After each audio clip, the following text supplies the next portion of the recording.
This is it on the front side. So we're going to do the entire bathroom in here.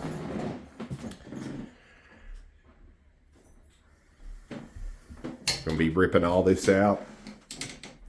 We're going to go in with a customer wanted a new shower pan coming in. We're going to be tiling up the walls.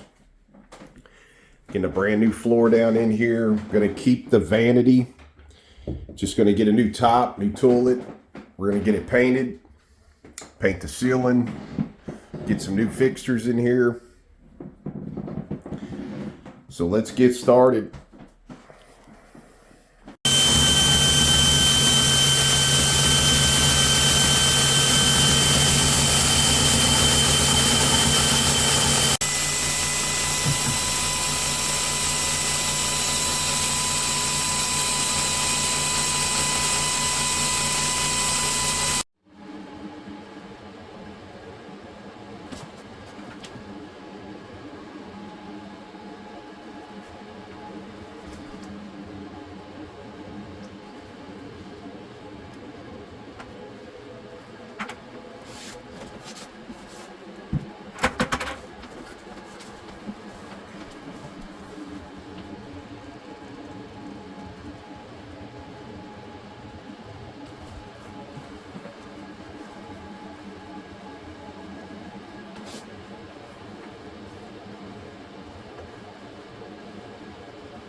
All right, so it is looking fabulous.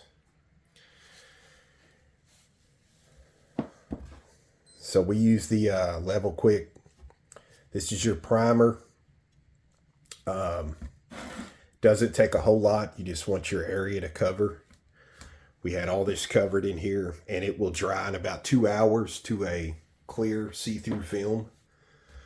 Once all that's dry, you're pretty much ready to go. Then we switch over and use the Level Quick. This is all from Home Depot. So with the Level Quick,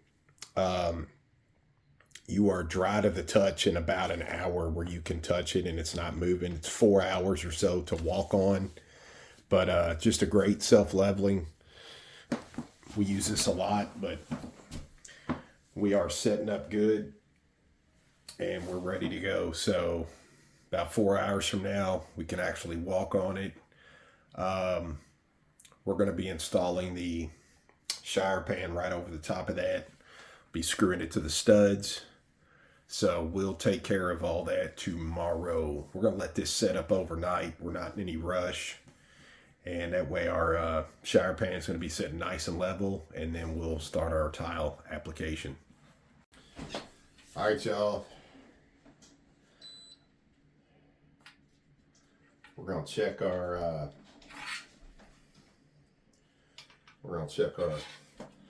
floor here. Look at that. Beautiful. There you go. I'll put the beep on there so you can hear it.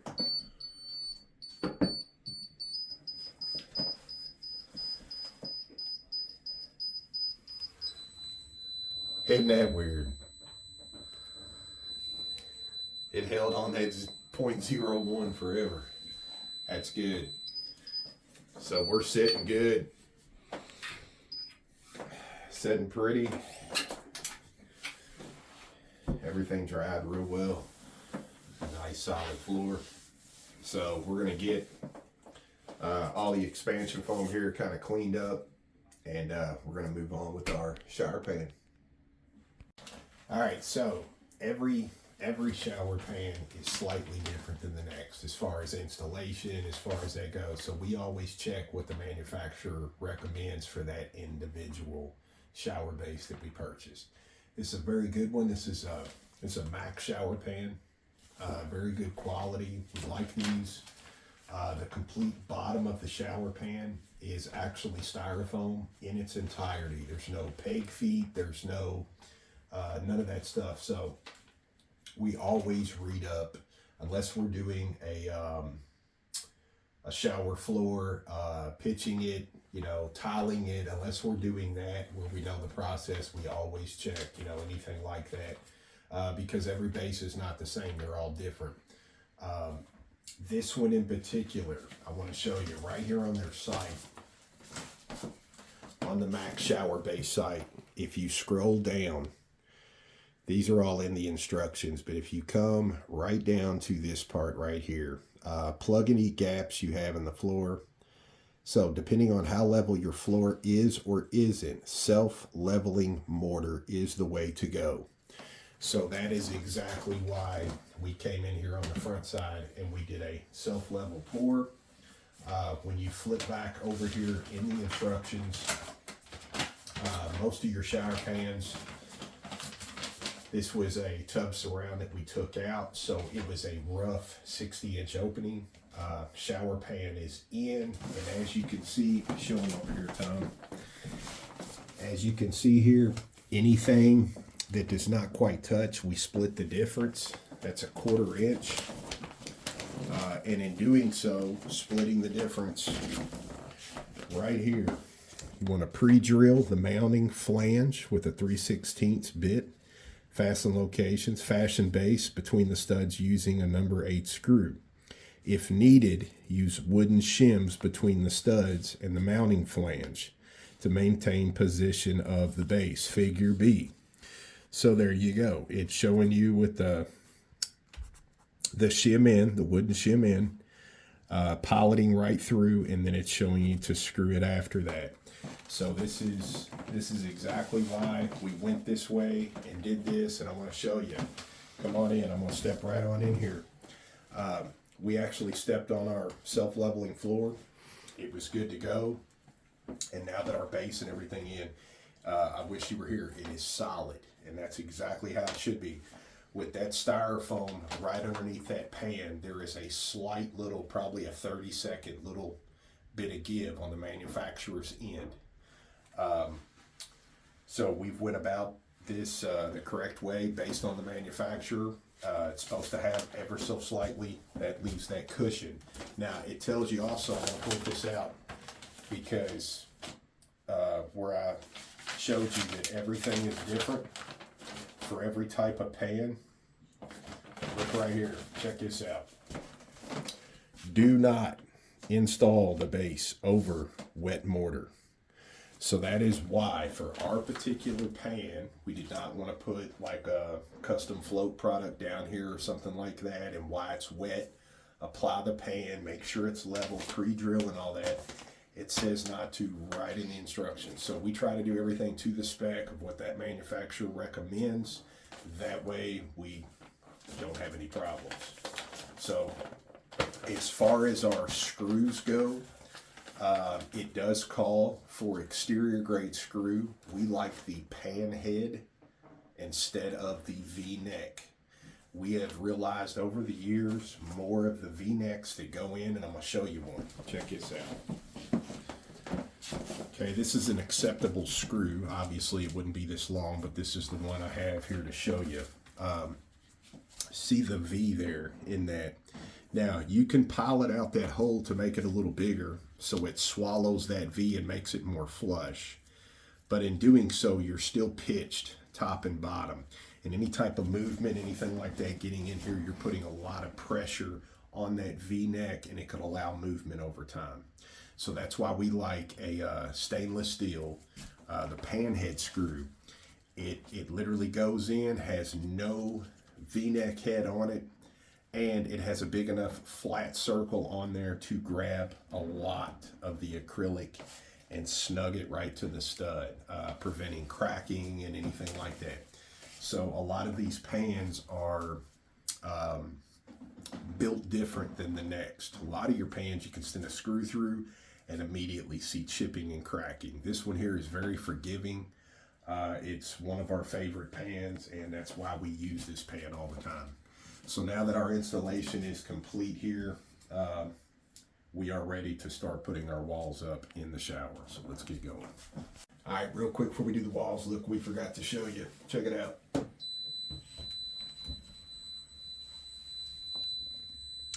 And then we got this guy back here as well. Perfectly center. Everything's completely level, so we're ready to get started with the walls. All right, so look, what we like to do right here before this next sheet goes on, and we'll show you the corners here later on. But right now on our go board, we're gonna start over here in the corner, and I'm gonna put me just a little bead here coming across. About dead center is what I'm doing. Bring that all the way over here. Meet what I already did.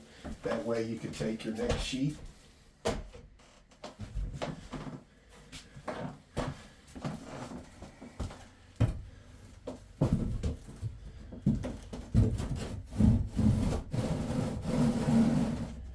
And as we sit down, we're going to sit right on that guy.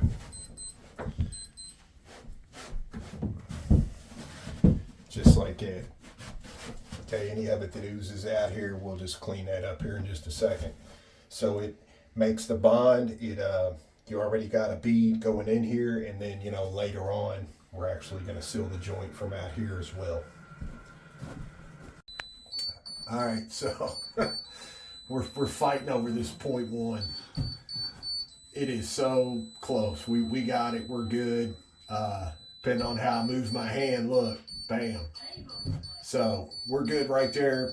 Everything stayed level. So we're going to get our measurements here for the last piece and go ahead and put that in. We're going to go ahead and end for the day. We're going to get these last two walls up. Doesn't take that long. And then we're going to take us a fabulous 3 days off for the holidays, for Christmas. We're going to see y'all back on Tuesday when we start rolling with the tile and bringing y'all in, and we'll show you the tile application. We're going to be putting a niche right here in this conjoining wall.